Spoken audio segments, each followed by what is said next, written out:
Sebuah kedai makanan khas Italia di New Jersey, Amerika Serikat bernama Hometown Deli menyimpan segudang cerita gelap. Harga makanan di sana tidak terlalu mahal dan pelanggannya hanya 3-6 orang per hari. Interior dan bangunannya tidak terlalu menarik orang untuk menyantap beberapa makanan. Namun di internalnya, sang pemilik memanfaatkan Deli untuk menutupi kasus penipuan. Hometown Deli di pasar saham memiliki harga yang fantastis dan mendapatkan julukan $100 juta Deli. Sebuah perusahaan cangkang berasal dari perusahaan yang secara sah terdaftar sesuai dengan regulasi. Jika seorang pengusaha tidak memiliki bangunan kantor, karyawan, dan bisnis yang berjalan, dan hanya mementingkan nama perusahaannya terdaftar, maka biasanya akan membuat perusahaan cangkang, kemudian mendaftarkannya ke dalam pasar saham. Hometown Deli adalah perusahaan cangkang dari Hometown International. Perusahaan Hometown International telah melakukan penipuan dan penggelapan dana.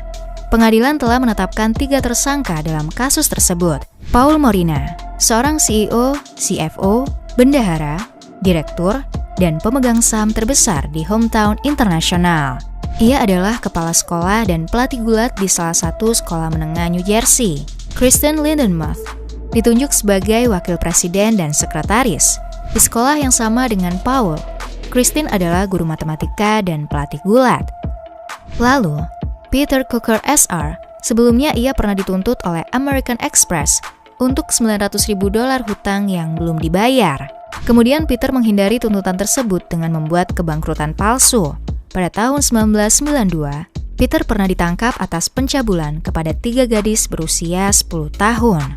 Hometown International sempat terdaftar di Nasdaq dan New York Stock Exchange, namun hanya bertahan 5 menit karena kedua bursa dapat melacak transaksi mencurigakan. Sebagai gantinya, Hometown membuka pasar di Marketplace Over the Counter atau OTC. Peter mendaftarkan Hometown Deli ke Komisi Bursa Efek Amerika Serikat dengan memberikan proposal mengenai perusahaannya yang berkonsep baru, sebuah toko kue yang menyajikan sandwich rumahan dan makanan ringan dengan suasana ramah dan tenang. Paul dan Kristen kemudian diberikan jabatan manajemen di dalamnya. Peter lalu mendaftarkan perusahaan tersebut ke Marketplace OTC. Berbeda dengan bursa saham besar lainnya, OTC menggunakan sistem yang sepenuhnya terdesentralisasi, di mana pembeli dan penjual memperdagangkan saham satu sama lain secara langsung. OTC juga tidak memiliki organisasi pusat yang mengawasi perdagangan. Dengan simbol saham HWIN, Hometown International terdaftar di pasar OTC. Jika pasar saham lainnya, harga saham ditentukan secara otomatis berdasarkan penawaran dan permintaan, seberapa banyak orang yang menjual dan membeli. Namun di OTC, transaksi di dalamnya jauh lebih sedikit. Jika suatu perusahaan tidak menjual sahamnya, di transaksi berikutnya akan menentukan harga saham. Penjual dapat menentukan harga saham setinggi apapun selama masih ada yang mampu membayarnya. Hal inilah yang dilakukan oleh Peter Cooker SR dan perusahaan cangkangnya. Peter Cooker SR telah memiliki perusahaan cangkang yang terdaftar di OTC, yaitu eWaste, dan perusahaan investasi palsu bernama Tryon Capital.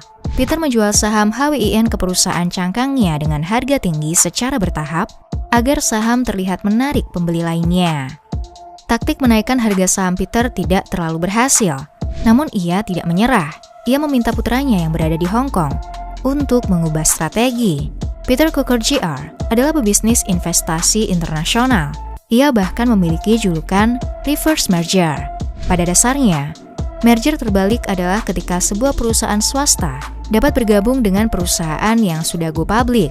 Kedua perusahaan akan bergabung dan perusahaan swasta akan mendapatkan uang dari go public tanpa adanya birokrasi dan pengawasan melalui proses IPO.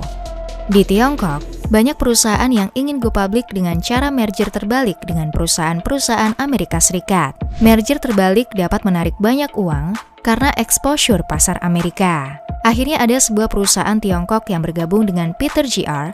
untuk mengerjakan proyek merger terbalik ini dari tahun 2000-an. Peter Jr. memiliki koneksi perusahaan-perusahaan di Hong Kong dan Macau.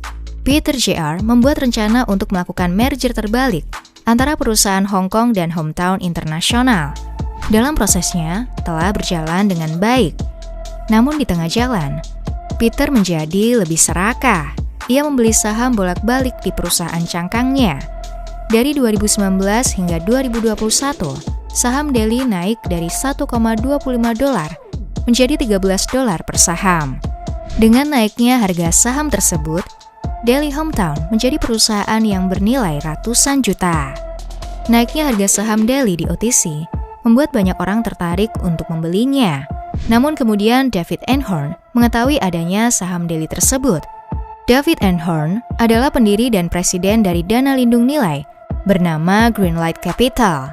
Ia memiliki kekayaan $1,4 miliar dan menjadi miliarder puncak di Wall Street. David melaporkan adanya kemungkinan penipuan ketika ia melihat harga saham Hometown International meroket di pasar OTC. David kemudian mencari laporan keuangan dari Hometown Daily dan mengirimkannya ke investor lain. Surat yang dikirim oleh David tersebar di Twitter, dan banyak orang mulai mengetahui dan curiga. Dalam surat tersebut, Daily bernilai $100 juta.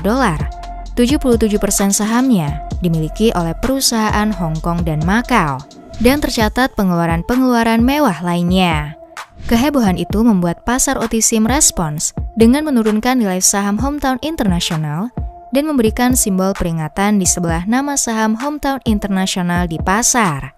Peter akhirnya ditangkap oleh SEC atau Komisi Bursa Efek Amerika Serikat atas tuduhan penipuan saham dan pencucian uang. Baik Peter Cooker SR dan Peter Cooker JR harus menghadapi hukuman 20 tahun penjara jika terbukti bersalah. Peter Cooker JR yang berada di Hong Kong masih berstatus buron.